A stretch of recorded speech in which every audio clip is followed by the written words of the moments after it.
بسم الله الرحمن الرحيم، والصلاة والسلام على رسول الله عليه الصلاة والسلام. أصدقائي ومشاهدين ومتابعين الأفاضل، اليوم سنتكلم في هذه الحلقة عن من حلقات الأديب خالد محرم وحكايات الأديب خالد محرم.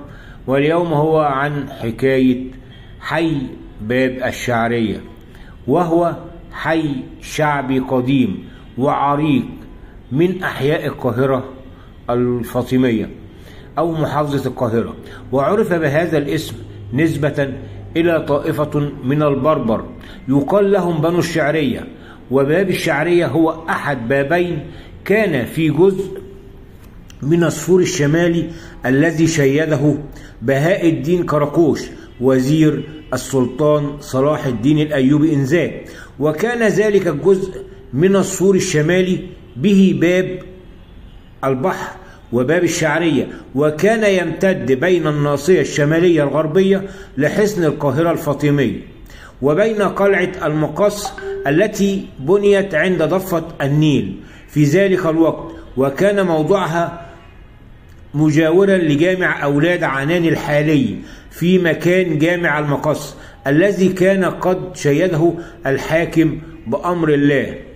بقى أن باب الشعرية حتى عام 1884 فقد سجل في كراسة لجنة حفظ الآثار العربية في تلك السنة في مصر إن أجزاء منه كانت ما زالت باقية، ومنها لوحة بالخط الكوفي، كما شوهد رسم نسر محفور على حجرين في الأنقاض، وكان النسر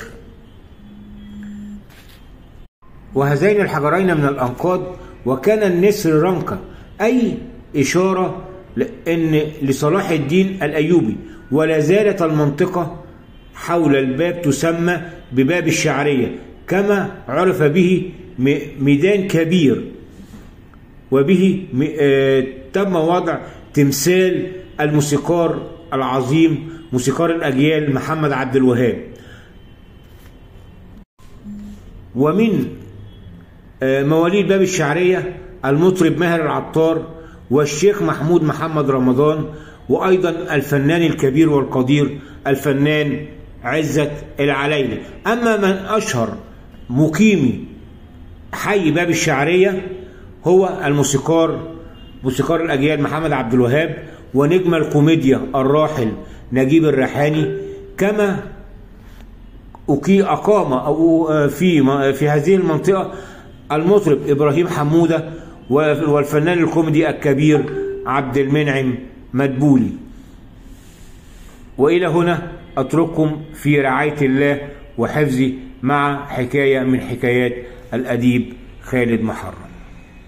بسم الله الرحمن الرحيم، والصلاة والسلام على رسول الله عليه الصلاة والسلام. أصدقائي ومشاهدين ومتابعين الأفاضل، اليوم سنتكلم في هذه الحلقة عن من حلقات الأديب خالد محرم وحكايات الأديب خالد محرم.